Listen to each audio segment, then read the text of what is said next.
coisa que você falou, eu sou um agradecimento, assim, pela... Tá sempre aqui em Tiradentes é uma alegria, um festival que é vivo, que um festival de troca de ideia, um festival de invenção.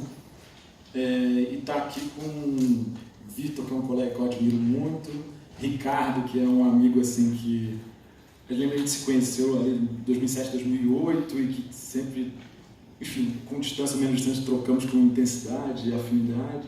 E a Grace, que eu conheço há menos tempo, que foi uma espécie de presente do Ricardo, que em 2016, acho que o Ricardo mandou uma mensagem e falou: cara, vai ter uma peça massa no Rio, que eu trabalhei e tal, aí vai ver. Aí eu fui ver Vaga Carne no Rio, assim, desavisado. Eu não me recuperei dessa emoção até hoje. Assim. E aí, enfim, então é muito bom estar aqui. Falando nisso, quem viu a peça Vaga Carne? Aqui. Opa, um terço. Quem leu o livro? Compre um livro. Veja uma peça. Porque, de alguma maneira, aqui o texto é uma matriz, né, uma matriz comum entre o filme e a peça. E é uma peça em si muito valiosa, no sentido... Para mim, é um trabalho que está marcado na literatura brasileira, no teatro brasileiro, no cinema brasileiro, com igual intensidade, assim, Vaga Carne. Então, é uma coisa que... merece atenção de todos. Eu pergunto porque eu vi muito a peça, e a gente vê o filme misturado à peça, e eu vou tentar me meter um pouco ao filme. Que é um filme, de alguma maneira, incomum, tanto já no seu enredo, né, uma voz que circula, que invade corpos, né? Como é que isso é filmável, de alguma maneira, que é uma espécie de personagem invisível, né? A voz, o som, que a gente só vê encarnado. E pouco o filme é a história e o conflito dessa encarnação.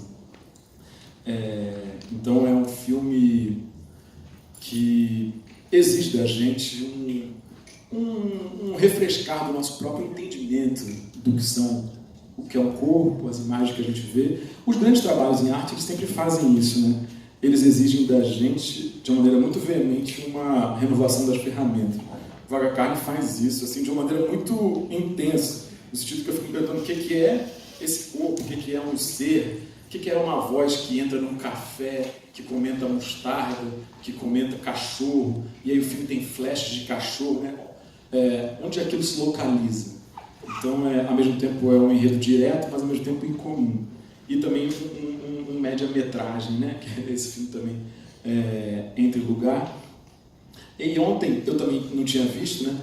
E aí ontem, vendo o filme, volta a música Juízo Final, que me remete quando eu conheci o Ricardo, em 2008, um filme que eu recomendo que vocês vejam, chamado Material Bruto, um curta, também feito aqui em Minas, eu acho, que termina com essa música. E é um filme que, enfim, a gente se aproximou nessa época e eu, na verdade, acho que eu só entendi o filme muito depois.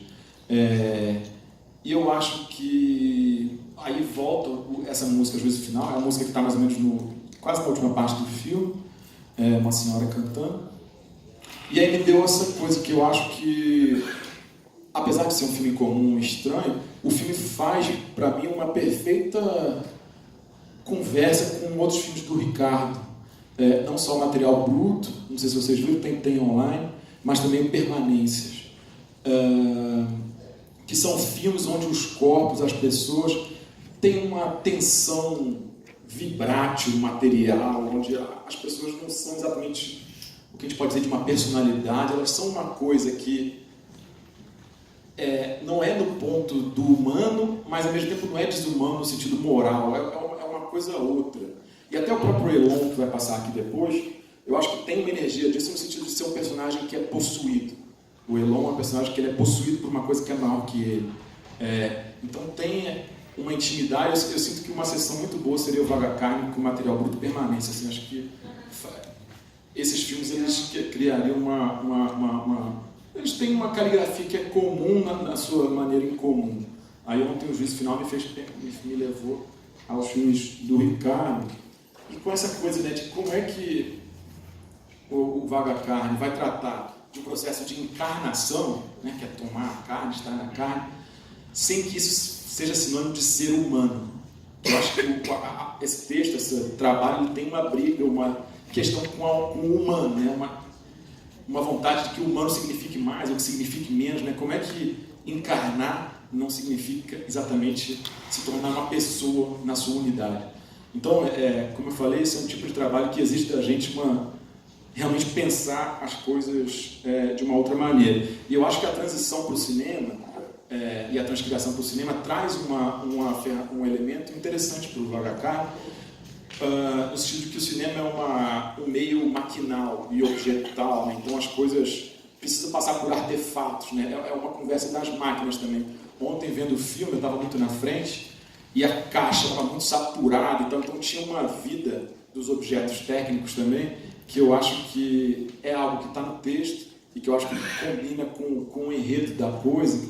Tem uma dança, não só aquela dança do áudio espacializado, mas tem uma dança do refletor, uma dança da caixa de som, que inclusive o texto se reporta a caixa acústica, como a voz já esteve dentro de uma caixa de som e tal. Então eu acho interessante como essa ida para o filme coloca no meio da conversa as máquinas e os objetos técnicos. Eu acho isso muito a ver, porque a experiência teatral é uma coisa muito direta da presença de uma vida ali, e que o cinema coloca o problema ali da vida das máquinas, da vida desses negócios aqui, desse negócio aqui, que isso tem uma vida possível, enfim, uma autonomia. Eu acho interessante. E eu lembro também, e eu acho que a peça discute de uma maneira muito sofisticada, sem exatamente ser direta, a ideia de identidade como uma ideia exatamente de unidade, né? Que é um corpo, uma voz que é outra, uma tensão entre essa unidade entre voz e corpo, personalidade, né? O trabalho coloca essa tensão. E eu cheguei a pensar, dentro da palavra identidade, na palavra entidade, no sentido de uma força, no sentido das religiões de matriz africana, de uma força que espíritos superiores, né, que vão ali, chegam nos médiuns e colocam, de alguma maneira, se relacionam e se comunicam em direção a uma espécie de percepção mais ampla do mundo, das coisas, né? E no sentido de são formas de ser que não estão exatamente nem no mundo dos vivos, nem no mundo dos mortos. Quando, por exemplo, vem o Nelson Cavaquinho, não sei se vocês têm intimidade com a obra do Nelson, uma das linhas poéticas do Nelson Cavaquinho é uma certa intimidade, uma reconhecimento do tema da morte, dos mortos, tem a música Depois da Vida, e eu sinto que tem o VHK, de alguma maneira, até às vezes tensionando moralmente o texto, ele tem uma coisa de chamar de carninha, repolinho.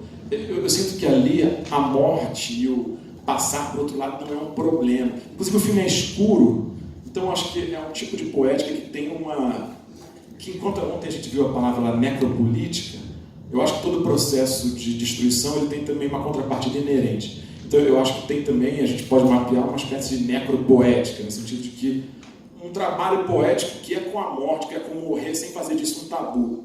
E eu sinto que essa voz, o jogo que se faz ali, e aí enfia a ferramenta aqui, é um suicídio, é um auto-martírio, mas não é, e aquele líquido preto vaza, é sangue. Tem uma coisa com esse estado intermediário que eu acho que a obra do Nelson Cavaquinho para mim foi também uma pista poética de mapear esse campo de intimidade que a gente poderia chegar em outros trabalhos.